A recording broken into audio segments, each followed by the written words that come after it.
Welcome back to Bitcoin Hard Talk, episode 85, part 3, where we've already covered this week in Bitcoin and everything that's happening on the stablecoin side and the Bitcoin strategic reserves and how to protect yourself.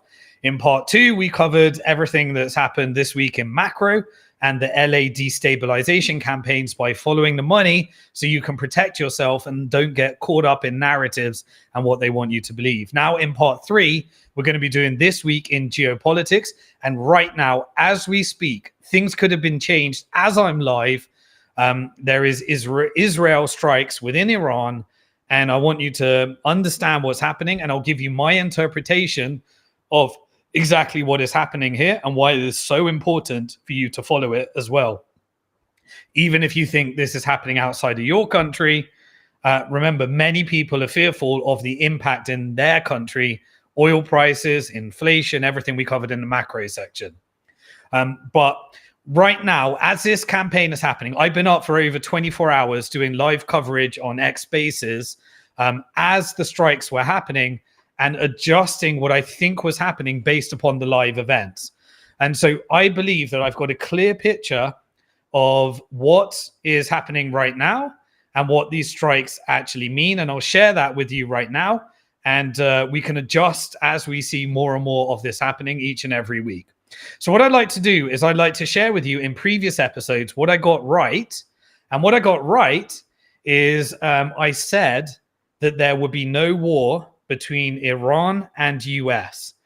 I believe I'm still sticking to that prediction, that this is actually being done only via proxy, that Israel is doing everything right now. And it is because I believe that there has been agreement from Iran and the other power brokers in the region, which I'll break down, in order to allow this to happen without pushback. We saw that in Syria. We saw that in Lebanon. And we see that there are these different moments where everything just happens so seamlessly. And I think this is one of those moments because it is allowed to happen. And that's why I want you to see through this. But one of the things I said is that US won't go to war with Iran. I still hold by that. One of the things that I got wrong, semi-wrong, but wrong, so I have to put my hands up here. Yesterday and prior to this in Bitcoin Hard Talk, I didn't believe that there was going to be strikes from Israel within Iran because I believed that we were moving towards normalization, but I didn't know how the plan was going to be executed. I said that there would need to be, if you go back to previous episodes, I said that we're moving towards normalization in the region due to a change in power structure, due to a partnership between the GCC, the Gulf Cooperation Council, and BRICS, and the power structure with America now that we've gone into tariffs and we're moving to this multipolar world order. I've covered that many times if you haven't watched previous videos.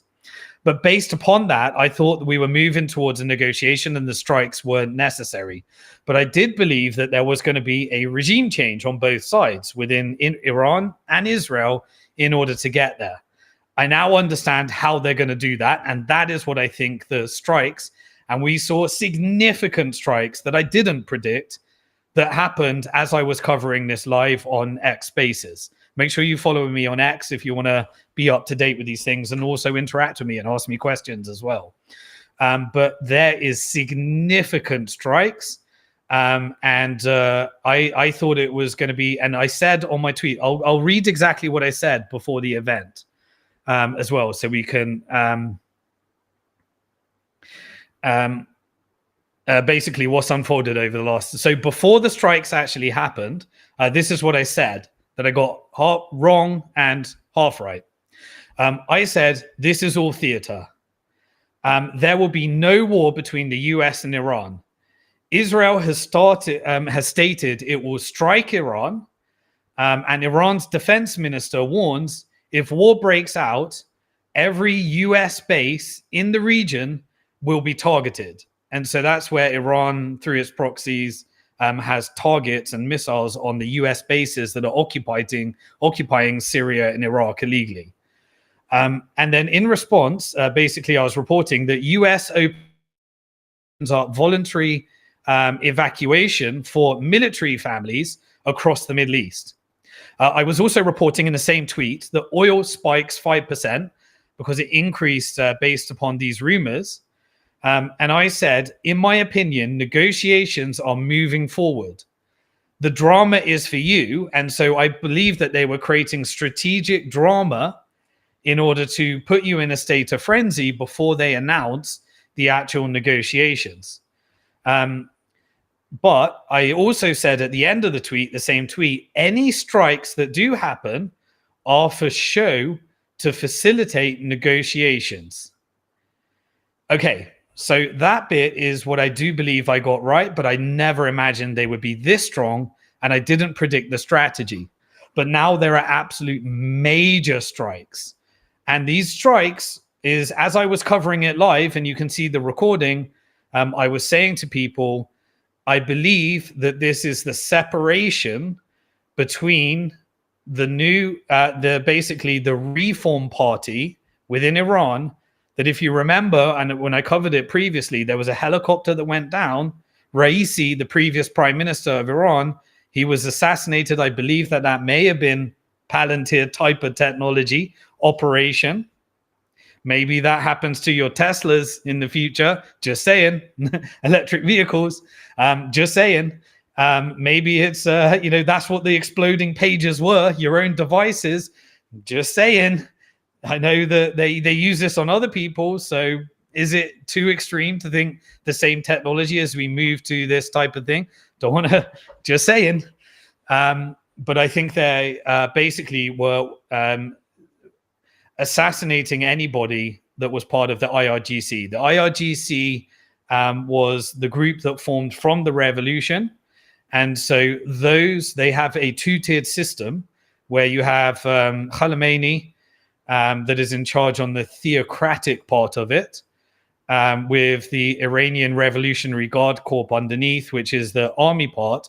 And then you have the political division, where we had regime change when that helicopter went down. And from that moment, the new prime minister was the one that ushered in operations like allowing the pager attack to happen to Hezbollah in Lebanon, allowing the strategic retreat and the overthrow of Assad in Syria based upon what I believe was agreement between Russia, US, the GCC, the Gulf Cooperation Council, and Iran, because they have been moving towards normalization, and therefore that required some kind of regime change.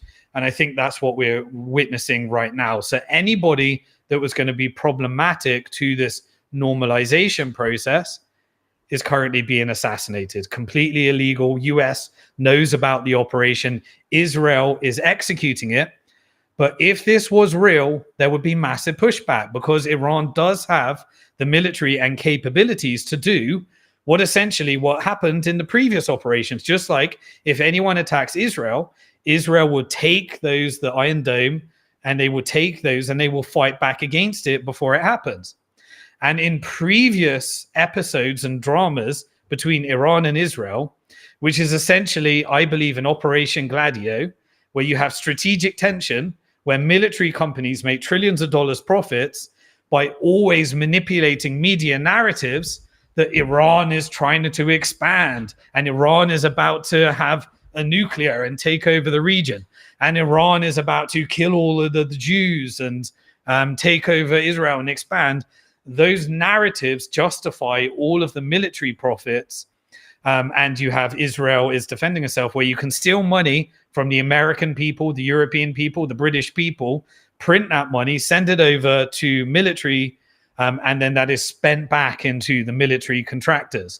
All you need is strategic tension, and Operation Gladio shared how the CIA, how MI6 and Mossad do this. And when you read Covert Regime Changes and various other things, these are the exact type of operations they do outside.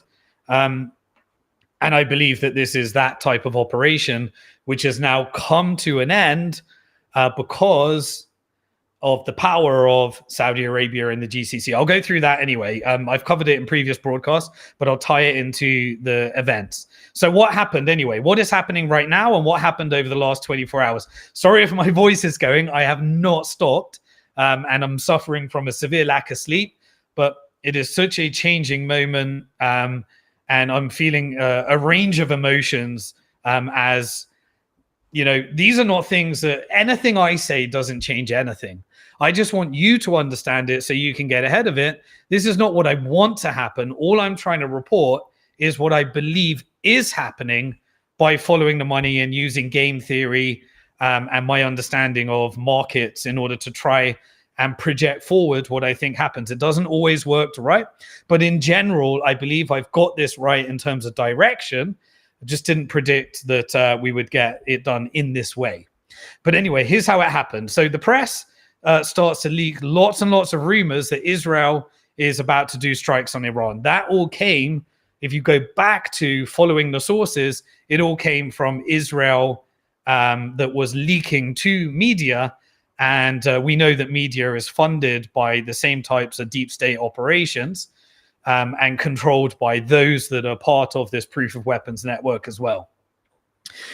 We came out with the narrative from Trump as well. He's doing his usual truth social posts. Trump said that the US personnel in the Middle East are being moved out because it could be a dangerous place.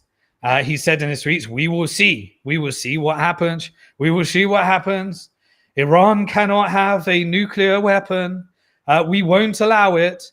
And you had all of those different narratives. Sorry, my Trump accent is so bad. I love those videos. Have you seen that the China guy that does the best Trump impression? You probably see it when you're watching some of my videos, and it goes into some of the others. I need to work on my impressions anyway. We won't allow it. So you got all of this ratcheting up of narratives. And as I said, I thought this was strategic pressure to lead to the negotiation deal, and then that would lead to regime change. But no, we got the regime change up front, and then I believe that it will lead to, you know, the negotiations and the deal with the parties. And I'll share in this section what I think happens next, and we can analyze it in real time as it happens. And I don't know what is happening right now, so sorry if everything has changed it. But right now, when I left off, there is massive, massive strikes across, and Iran is letting them all happen. They're saying they're going to retaliate. You're getting all of that, but they're not stopping them. To me, that's exactly what we saw in Syria, which means this is allowed to happen. And I was right that this is for show, but I didn't realize it would be just this type of operation. So the IAEA, which is essentially where you have all the inspections, the nuclear inspections, there was lots of leaks from a so-called cyber attack by Iran saying that Israel has been controlling that entity. You know, the inspections have been used for a US agenda. Essentially, when you say US, it's a proxy for military, industrial complex, and banks, because that's the host state for these power structures. And then you have intelligence underneath that. So the IAEA came out and declared that Iran is not compliant with its nuclear safeguard obligations. This is essentially, you know, immediately you had the US, the UK, and France. They came out immediately, and Germany. They accused Iran of not being in compliant with essentially the 2015 JCPOA agreement, which was the nuclear deal agreement that Obama negotiated, that Trump tore up, and the US reneged on, and then blamed it on Iran. So it's complete gaslighting. You can understand these things. I mean, you know, if you know Iran's history, they were subject to CIA overthrow, colored revolutions. The British Empire and the American Empire wanted to use Iran's oil. When they tried to nationalize it, they said, no, you're not doing that. We overthrow your government. And then they created British Petroleum. And then eventually the Ayatollah, which was living in France at the time, you know, was put. Then we have the Iranian Revolution. And then suddenly we get trillions and trillions of dollars of profits for the military industrial complex based upon this multi-decade fear of, are the nuclear deals about to happen? Are they enriching when they're enriching nuclear energy? And this forever that leads to more and more justification of why you spend money on military contractors. Well, anyway, that deal that was ripped up in 2015, which was meant to be the solution, Iran doesn't have sanctions. They follow weapons inspection. Trump rips it up, and now suddenly they're saying you're in violation of that deal. And it was Donald Trump that abandoned it in his last administration.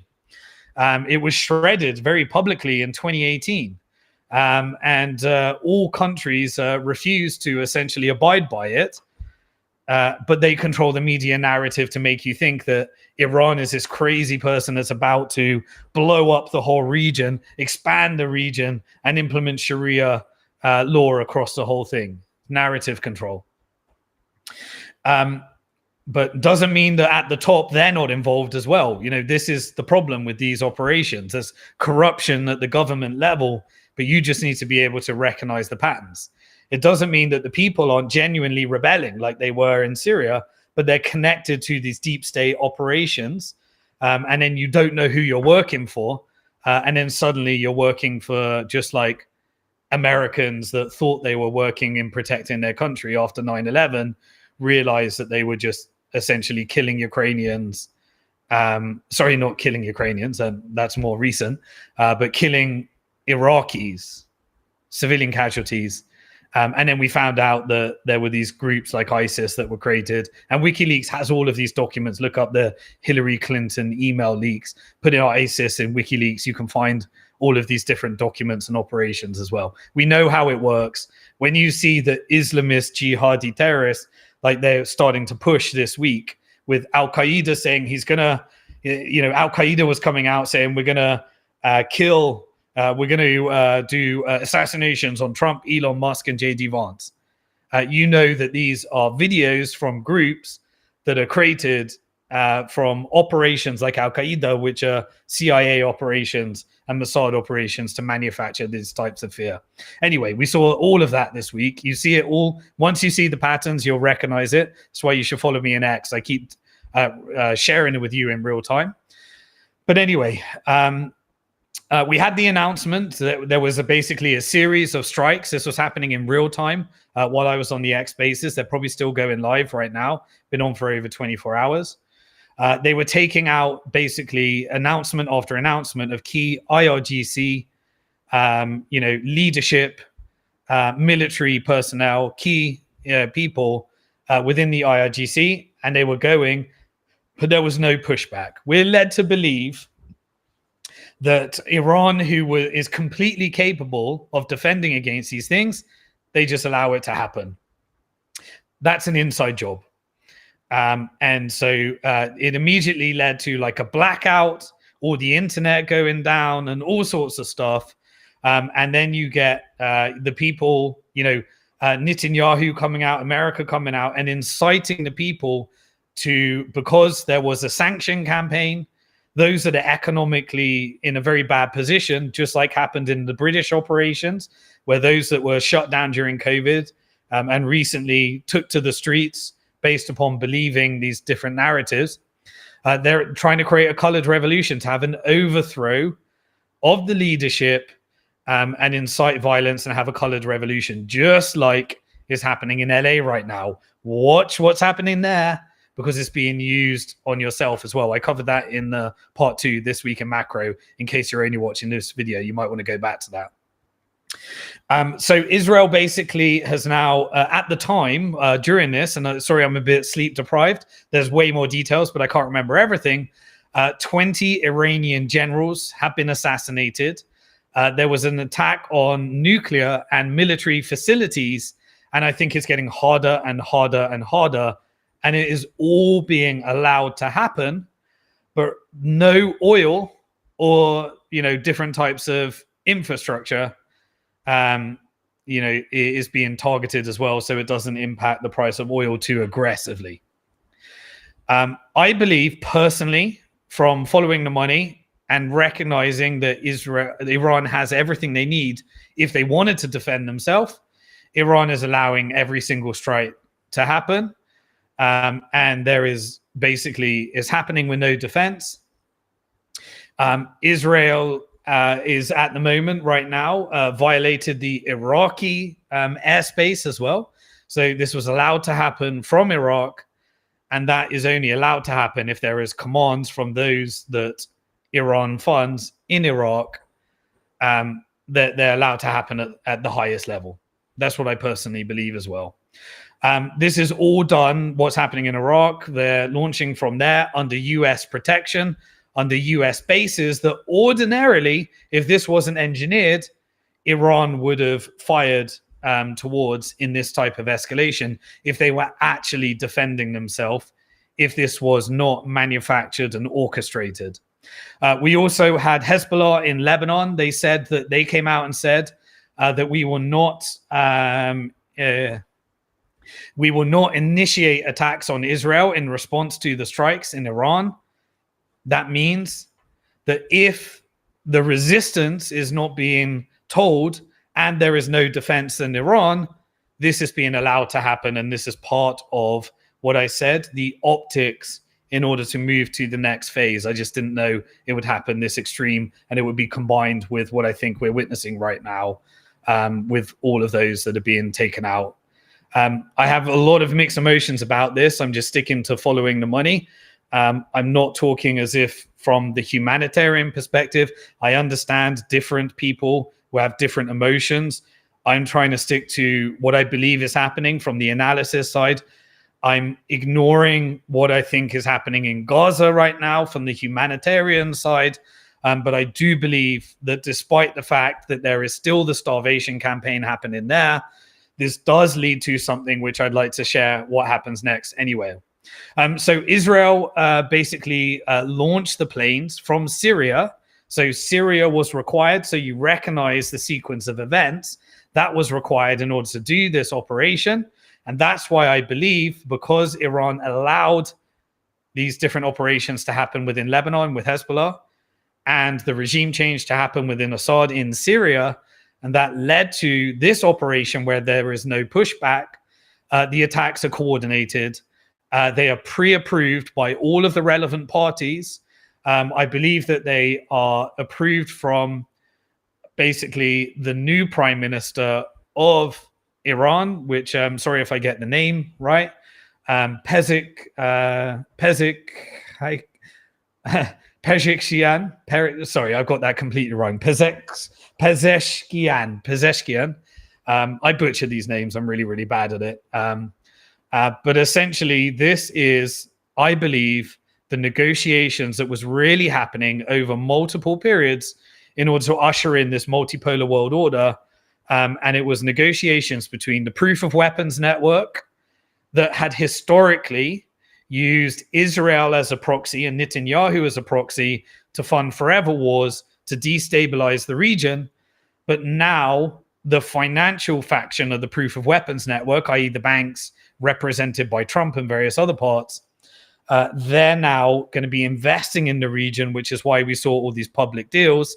And the Middle East is going to be used to host these data centers, artificial intelligence. And basically, the GCC, the Gulf Cooperation Council, is a trusted broker between BRICS, headed up by China, with Russia and Iran joining, and Egypt joining. BRICS is partnering with the GCC. And on the other side, you've got the American, the European, the Proof of Weapons Network, headed up by BlackRock right now, but that power structure can change. I think the head of Saudi Arabia ended up in the board of Saudi Aramco in order to use its influence to negotiate an alternative to the military-industrial complex, which is what we're seeing right now.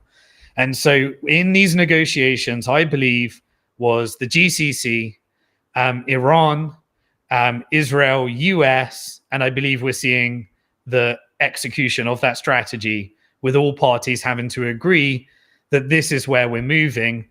But you need to use some geopolitical theater, and it's absolutely necessary in order to usher in this way. Very few people will be watching my videos relative to how many people will be involved in this. But essentially, by doing it via this type of engineered, orchestrated reactions that are agreed by all people, which is what we saw between Iran and Israel in the last two retaliations over the last year or so, you basically get to do a soft landing I've been following Evan X's work from the work on the game theory through Middle Nation as well. And I think put together, this type of geopolitical game theory that is combined with some of my financial monetary flows and other work in order to put together, these type of analysis as well, which I think hopefully following the money helps you understand that these things, I said we're moving to normalization, and I think this is further evidence of it. But the strategy by which they executed, I didn't predict. I just thought it would be small strikes as well. Anyway, this allows for essentially huge changes over multi-decade policies, and is kind of a way of transforming regions. 30-year nuclear Operation Gladio, back and forth between Iran, Israel, narratives with US, the whole fake war and terror, everything that happened between the radicalization of, Americans after 9/11, the radicalization of Jewish people through Zionism to join the IDF to engage in ethnic cleansing, the radicalization through joining these Western-funded groups through USAID like ISIS and Al-Qaeda, and having these CIA ops. Basically, this is a way to signal to everybody that there is a major change, and there is a narrative towards peace and prosperity, and signal to these different groups that this is what's happening that sets the world order to right now. So you need these kind of theater to manage these transitions. It basically appeals to the different factions of the public, whether it's the American audience, the Western audience, whether it's the different factions of the Iran audience, those that support resistance, those that are part of covert militias for Western intelligence like ISIS and Al-Qaeda, and the general public and all these different factions. It basically sets the stage for what I believe the next phase is right now, which is the US, GCC, proof of weapons network, Iran, Turkey, and the negotiation that the entire region set in order to hand over power, because now the GCC has money to be able to decolonize, and America can strategically, rather than having its proxies like ISIS, Al-Qaeda, and Israel, they can stop being used as violence and neo-colonialism that it has been used over the decade. And now, by buying their way out of it, I think the GCC has managed to set a new game that involves new investments and needs the changes that we're witnessing right now in order to usher in the next wave of prosperity. And those that were part of it, it's either the ones that need to go, the ones that are part of it, the ones that are negotiating. And I don't know what else to say other than that. That's what we're seeing right now. I believe that Iran has been on the path to normalization for a long, long time. It was brokered by China between Iran and Saudi Arabia. It has been going on for years right now. And the cost of this normalization, I believe, from Iran's perspective, is to abandon its proxies, enter into games that set the tone, and then end up with the result of those games, the things that are being negotiated, and then the abandonment of the axes to integrate into a different mission. Basically, that is what I think we're seeing right now. And it is being led by the Iranian regime changed government, the reformist parties, and it involves the regime change that I think we're watching with the assassinations right now. And Trump is saying there is more to follow, and then after that we can return to negotiations, and those negotiations will be with those that have already been negotiating. And this is just the public enactment of this changing moment that I've been sharing on previous episodes in the geopolitical section, but now is actually being enacted. I believe this all emerged as a result of BRICS basically converging with the GCC.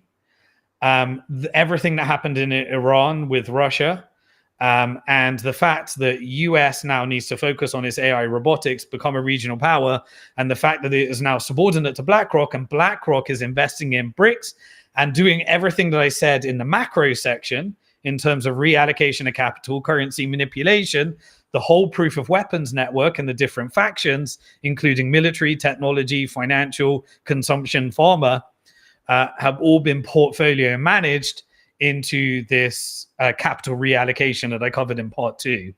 And so as a result of that, we're seeing this regional convergence that is being executed right now, and slowly over time, a complete shift from the last 100 years since the British colonization, the French colonization, and the neo-American colonization that is being decolonized right now, is as a consequence of Iran basically conceding based upon the what it is agreed. It is now moving towards cooperation with the region. It was brokered by China through the normalization. Trump gets to take credit for it because he can probably say, I've got Abraham Accords too. He probably gets his Nobel Peace Prize, as I've covered in various other things, even though it was BRICS that made this happen. But public optics will never allow that story to be told. And also Israel gets to look good. America gets to look good. And everybody gets to look good so that they can tell the story in the way that they need to rewrite history. But we will continue to document when you follow money. Anyway. It was basically negotiate with the US to eliminate control in the region and hand it over to those that control the investments and everything in the region, which is the GCC. GCC said we can't normalize with Israel until the violence stops, which means we have to have a Palestinian self-determination. To have Palestinian self-determination, Iran needs to give up the resistance. Iran has moved towards that. The people that aren't on board with that are being eliminated. And now Iran is working with China and Russia and the BRICS corridor, and the GCC and Saudi Arabia, UAE, and Qatar are the brokers between, because they have certain military bases, and now they are going to have self-determination. And any of the vassalized states, rather than being governed by external forces for the dollar's interest, will now be governed for regional interest, which has no interest in war once you've got through the previous legacy issues. And because US has handed over that power and they sit between BRICS and the US, this is why I think it's all happening. And it required the resistance alongside the normalization, alongside Egypt and Jordan, which wouldn't allow for the ethnic cleansing, and the failed Netanyahu mission that now led to the real economic destruction of Israel, the exposure of the Zionist project around the world that led to all the protests and all of the everything that we've been covering, that all collectively come together into this pragmatic moment where it's no longer going to be solved by violence. And the tragedy of this is the starvation campaign and the unbearable humanitarian violence and the genocide that we're witnessing within Palestine. Until the deal is done, they're negotiating with that. This is the execution. Once the execution is done, I believe we move to the next phases. And that is what I think we're witnessing right now. So Iran has essentially, I believed, as its operation, reduced some of its decision-making autonomy in exchange for normalization and regime survival, and whatever that looks like. I personally believe that Khamenei has approved this. I know people will find that very offensive. I know people won't want to believe that. I just think that's what's happening. Or he needs to go as part of a colored revolution exercise that may be happening as we speak. I don't know, because this is happening in real time. And as it unfolds, I think I know the general direction, but the full details of exactly how it's happened is not going to be fully known, but I can try and get the gist here.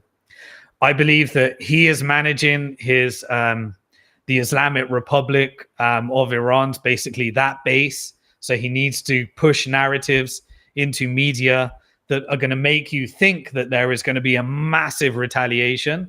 And I don't think there is going to be a massive retaliation. This is him essentially moving towards exit. And this is pragmatic because all of the fighting has only led to more death, more destruction. And now there is time to move on. And so this is being managed through the theater at the moment, I think. But it is essentially, rather than maybe a regime change, it's a regime handover, depending on the fate of what comes next that we haven't actually seen right now. The proof of weapons network is basically the financial side of the proof of weapons network has replaced the military industrial complex, which profited from the destabilization campaigns and the forever wars within the region that required Israel, that required Zionism as a narrative, that required plausible deniability of the US. And the US was a proxy for the proof of weapons network and the deep state that controls and is able to use US dollars to prop it up, as I covered in the macro section as well. And so this, I believe, is the handing over from the military industrial complex side of the proof of weapons network over to the asset management and the financial side, which is going to be working with GCC, investing in the region and doing deals that Trump is a proxy to negotiate for the big tech companies and all the deals that were being done on the I covered a whole video on that where I analyzed Trump's speech in Saudi. If you want to go back to some of those as well on the channel. Basically, Iran is undergoing the same kind of internal change. Rather than the internal military industrial complex within Iran, is moving over to financial, and that requires sanction being removed. Sanction being removed means that you can deliver more economic prosperity to your people.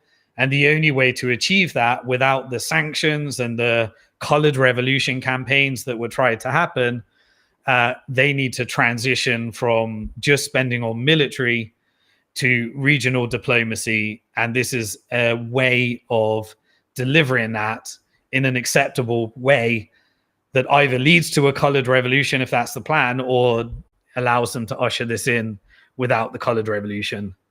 And so I think we're witnessing a divergence between essentially the state of Iran. I said that like an American, of Iran. You can tell I've been up for a while.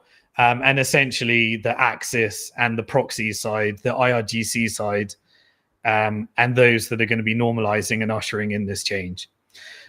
It's a slowly winding, unwinding through either expulsion or diplomacy, various constituents of the Axis, the IRGC, and that's what we've been seeing time and time again over the months. In fact, I think this has been happening since the assassination of Qasem Soleimani in 2020 under the Trump administration, who was fighting against ISIS. And they did retaliate, but they didn't retaliate into, it was almost escalate to de-escalate, that type of operation. And we've seen this operation quite a few times as these normalization negotiations have happened.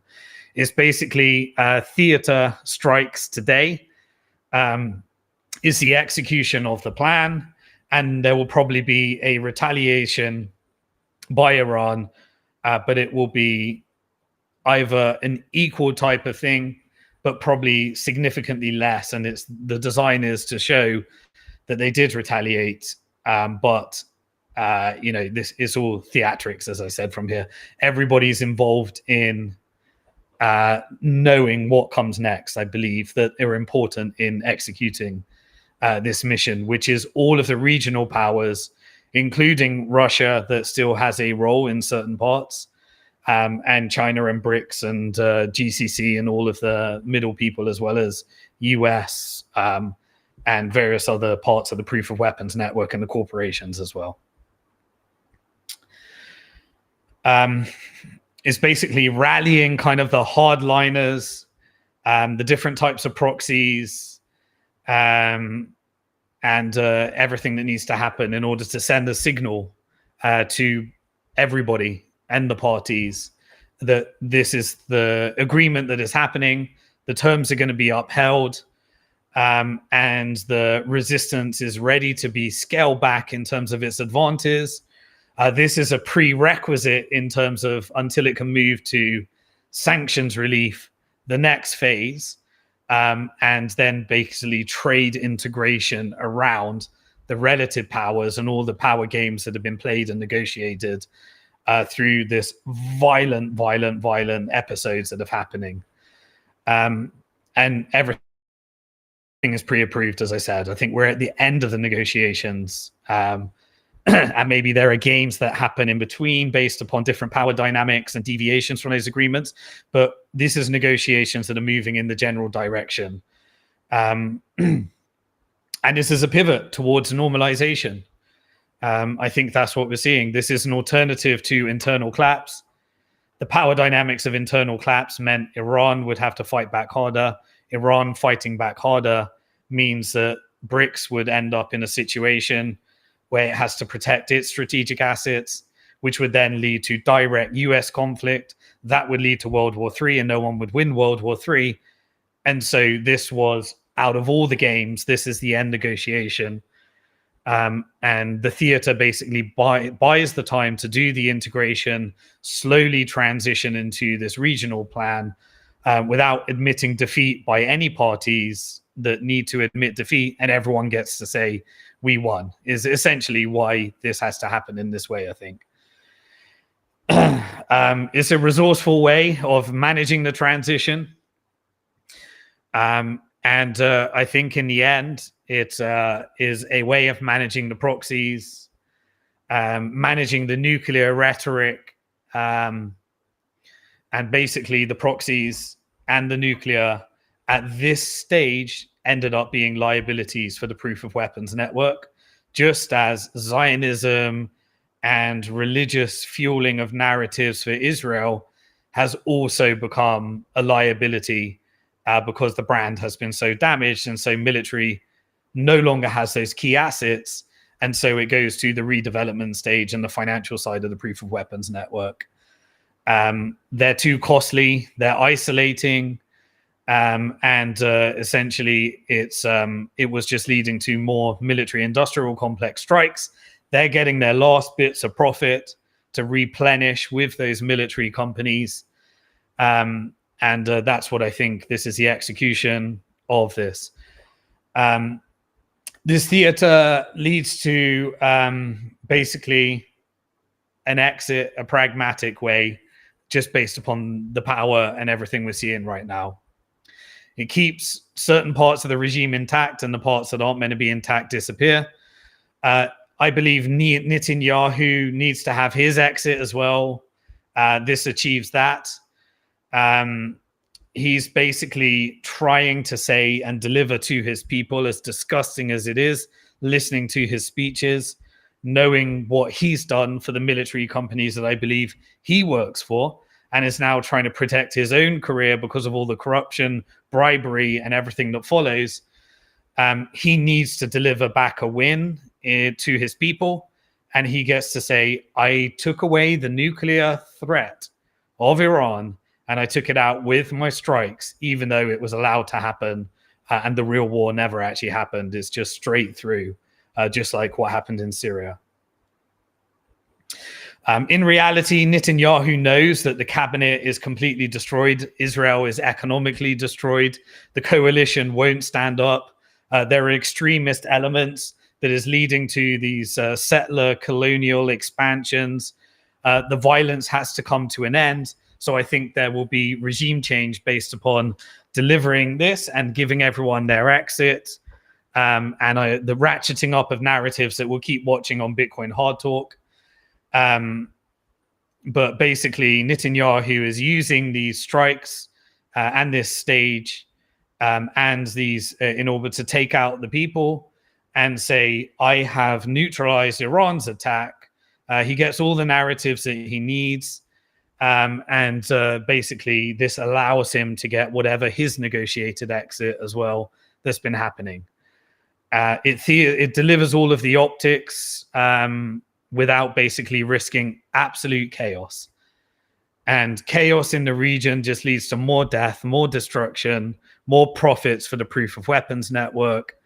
And that stinky old neocon model is coming to an end. And all of the different factions within the Zionist part of the US, Congress and Senate and various other things, they need their story to make it look like they got their victory.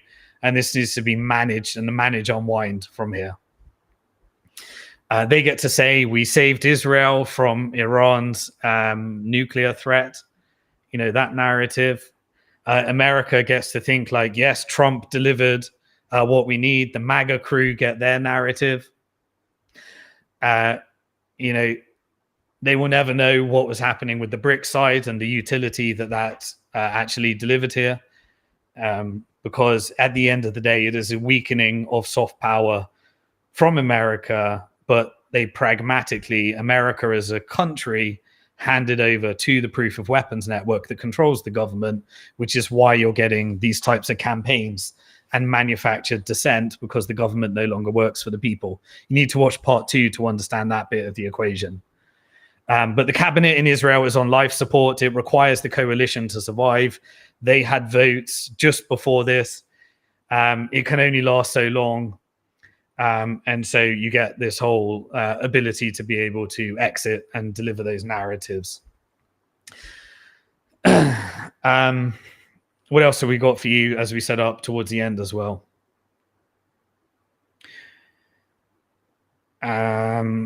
I do believe that there will be a cabinet collapse. That is the next phase that needs to happen. And there will be a cleanup around the radical parts of the ideology of Zionism that fueled all of these settler colonial expansions and the illegal settlements. Those will slowly go through negotiations with the new power brokers in the region, which is essentially the GCC in partnership with the Proof of Weapons Network, to be able to take those. I actually believe it probably ends up into some kind of one-state solution with an Arab majority over time, the purchasing of all of those assets, equality for anyone that wants to live on the land, exactly how it was before the British colonization, where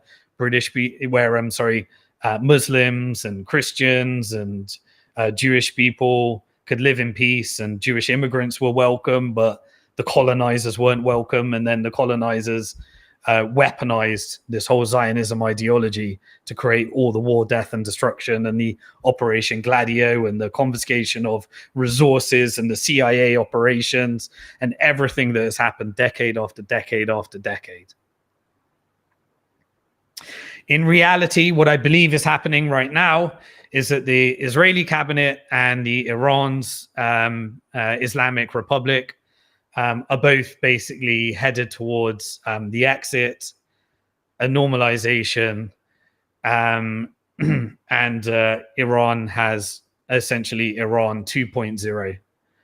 And Iran 2.0 is a different structure, a different force, and I think one that will be normalized into the entire region, as has already been discussed. The US, I believe, is enforcing its concessions on Israel because it is transitioning from military to financial. And the Proof of Weapons Network and the GCC, normalized via China and BRICS, is basically putting its new regional power on Iran as well. And they're transitioning to financial deals. And that is what I think the transition that we're witnessing. And it will be a multiple period that we need to watch in order to see how this is going to work out. As I said, they've been negotiating for a while. And then after that, I think we enter into a denuclearization phase, demilitarization phase.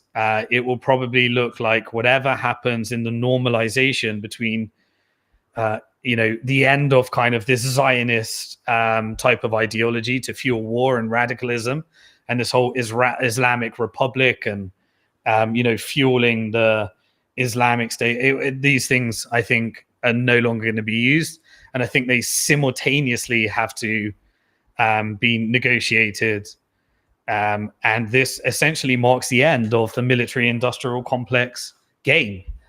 The Operation Gladio of the strategic tension between Iran and Israel that led to $7.5 trillion of profits that were stolen from the American people, that the American and British and Europeans paid through inflation, that led to that money being siphoned off to the corporate contractors that profit from war, rapage, pillaging, destruction, and the proof of weapons network and the violence that backs up the dollar, the pound, the euro. This basically is the end of that phase. What do we think will happen next? Here's some of the things that I think will happen. Basically, I think that Iran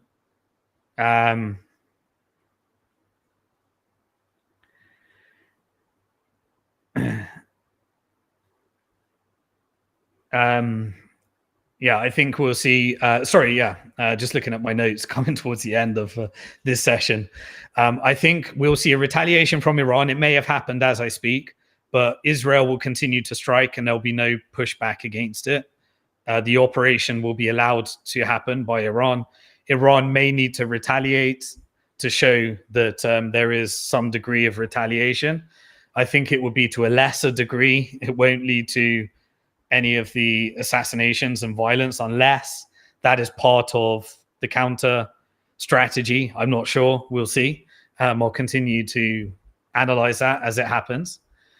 After that, I think escalation will cease. There'll be no war between Iran and US. Trump will continue his narrative that I warned them, I told them not to do the bomb and all that type of stuff. But that will be, I think, the end of it after the retaliation. No World War III. World War III has been prevented. This was the alternative to World War III. Most people think that Israel is trying to get US into war, and US is going to be forced into war, into World War III, because they believe that Israel controls America. I personally believe that Israel is an outlet for the military-industrial complex corporations, and both Israel and America are subordinate to those power structures. And Zionism is just a narrative, and that is fed out in order to have the lobby groups and various other control structures that I've covered in previous videos anyway. I believe that we'll get a state and proxy divergence between Iran and the IRGC. And the axes as well. These were some things that Evan X covered on X that I follow as well in this as well. I believe that Iran will be eliminating what's left of its Axis IRGC narrative slowly, however that needs to happen. And then finally, I think after that, which I think is what we're witnessing, I think the genocide comes to an end at that stage. Hamas and Israel will suddenly and spontaneously reach a ceasefire deal and a ceasefire agreement. And I believe that will be the final stage of the US-Iran negotiations. So there will be the negotiations happening.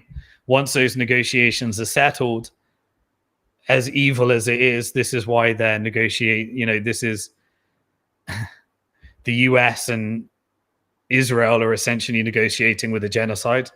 I know some people will want to say, typical Iran, why are they allowing this to happen? Why don't you blame the people actually doing the genocide? And I know that Iran probably had corrupt elements that profited from this Operation Gladio. It's too complicated to see exactly who's who, but you get the plan. You can see it. You can recognize it. That then leads to Iran sanctions relief, which will stop any forms of colored revolutions or overthrow, because we will have the new government. That will essentially lead to an era like we're seeing in Syria, where now you can use your resources, people can move to prosperity. The campaign of using sanctions in order to create violence and destroy countries through covert operations and CIA operations, that comes to an end. The Israeli cabinet, I believe it will be removed. I'm not sure exactly how that happens, but I believe it does have to happen, and it will happen. And as part of the deal, I think it's the only way you can get to the next phase. Iran and Israel will be simultaneously essentially defunded by external proxies and denuclearized. Whatever the deal is for Iran will be the deal for the disclosure that Israel has to go through. And I think this is why they had the whole Iran leaking documents that disclose the illegal nukes that Israel has never disclosed. I think that's why that was released as part of this process. And you will have an announcement of an Iran normalization with Israel that involves the Palestinian self-determination. It will be executed by the GCC, and it will have the negotiations that Trump and the Proof of Weapons Network negotiated in order to allow for this decolonization process to happen. And this will essentially secure the region from no more proxy wars, no more fake ISIS, no more funding through USAID of Al-Qaeda, no more fake narrative. This is all about no more genocide, no more wars that are orchestrated. And that is because the US stopped funding it to prop up the dollar, because this whole AI and robotics world that we're transitioning to required everyone to avoid World War III, focus on energy, focus on artificial intelligence, focus on America as a regional power in a technocracy where cloud-based data centers is what commands control rather than state and borders. Sovereign nations like the GCC, some of the GCC nations, multipolar regional structures, and the GCC being a power broker between BRICS and the Western powers that are controlled by this Proof of Weapons Network with BlackRock as CEO. And then I do believe that we will see a Palestine emerging. Basically, there was plans out there. There was an Egypt plan, a $53 billion rebuild. Those contracts will be negotiation. There was a plan that was put forward if America and Israel would ever allow, by the military industrial complex, to allow for Palestinian self-determination. That plan was already published. It's called the Palestine Emerging Initiative. You can look it up on AI or in Google. And it will be enforced by the GCC, Egypt, Jordan, and these regions will get their investments. Slowly, the GCC will pay down, as it is for Syria, World Bank debt, IMF debt, which are vehicles for control and colonization. These will slowly be decolonized. Any settler colonial land, I think it will be purchased into some kind of one-state solution once this essentially the external forces that ratcheted up the narratives and radicalization they go. And essentially the proof of weapons elites that like Trump get to invest in some of the deals and put up his Trump towers in the regions where it was agreed as part of the exit negotiations. And Gaza essentially gets to do what Singapore did, which it started as a vassalized state, Singapore, decolonized by its Portuguese, British occupiers. And then it was allowed by actually having investments by neighbors rather than, external colonizers. they were allowed to build up their investments. They were allowed to usher in an environment where they can rebuild their systems. Maybe they can build Bitcoin standards, all sorts of interesting things that can be rebuilt in this rebuild phase. And I think it will be the beginning of the liberation of Gaza based upon this model. And I think it's because how did this actually happen? There were models of resistance. And in the end of the day, the only way to decolonize with Western colonizers is to buy your freedom. And so after war, after war, after war, the GCC state actors needed to partner with the West. And then because they didn't have a debt-based Ponzi scheme, they built up sovereign wealth through utilizing their resources rather than handing it over to private banks and central powers. The proof of weapons network turned on the West, vassalized it, the government, used lobby power, used securitization and financialization to create a stateless power proof of weapons network that used the deep state and took over the government and is able to utilize those governments for their own interest and print money through central banks, where banks are the shareholders. And so those corporations are in charge of all the West, and they're now doing destabilization campaigns and using the same colonization techniques that they used on the global South, the Middle East, and Asia and Latin America. They're using it on their own people right now. And so what is the lesson? It's only through economic sovereignty that these regions were able to put themselves in a position of power, which is the lesson that we have to learn here. There is resistance, which serves its purpose, but resistance in the West comes from being economically powerful. How do you become economically powerful? You beat the proof of weapons network. How do you beat the proof of weapons network? You use peaceful proof of work that beats every asset and the inflation that it creates. You hold it in self-custody so you don't support the power of the proof of weapons network. You stop borrowing. You pay down debt if you can over time by saving in Bitcoin in self-custody, and you spend local by having more control over your money rather than handing it over to asset managers. And you exit the debt-based system and you support countries and your local communities that are building Bitcoin financial services built upon hard sound money, gold, without having the debt-based Ponzi scheme. And that is the lesson. That is the lesson that applies to us. It applies to businesses. It applies to sovereigns. And that is what the Middle East taught us. They could only decolonize when they were economically powerful enough in order to be in a position to negotiate with their colonizers. That's the only time they listened. So you need to build your economic power. And you do that by owning more Bitcoin this month, more than the previous month. We're moving to a world of AI, central bank digital currencies, and Bitcoin. Bitcoin is the resistance because it's built upon a proof of work network that allows you to own it through this decentralized distributed supercomputer where no one controls the network. And we need to take that message and that network and apply it to artificial intelligence. So we get decentralized AI and we get decentralized identity now that we've got decentralized money. And we recognize that there is a centralizing power structure. And the only way to fight against it is to be economically powerful enough to lobby, because they don't listen to you. They work for those that pay their paychecks. That's what politicians do in the West, unless you work for a country that has their own sovereign wealth, essentially, that is able to use the resources rather than being vassalized. And so don't wait for them to do it. Don't wait for your government. You do it for yourself. Don't engage in the things that I talked about in part one, people launching public companies to come between you and Bitcoin.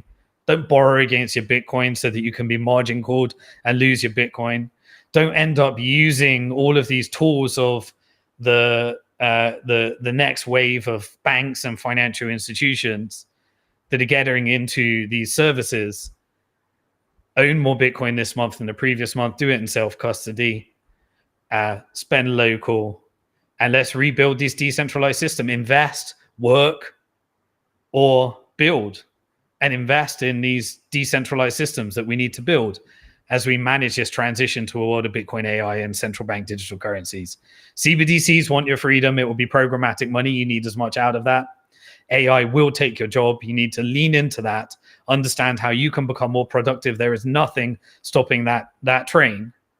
And so you need to build as much fiat currency, save in Bitcoin, exit the system, build economic power, get to work from this week, listen to your family, sit down with your family. The world is changing. There's no doubt that artificial intelligence is going to change everything from here, and robotics. And you need to prepare for that. And you've got years to do that. I'll keep covering this, because always remember, you are alive at one of the most interesting and exciting times in financial history. Some are going to get wrecked. Others are going to do well. And I want you to be on the right side of this change. We can do it with peace, love, and unity.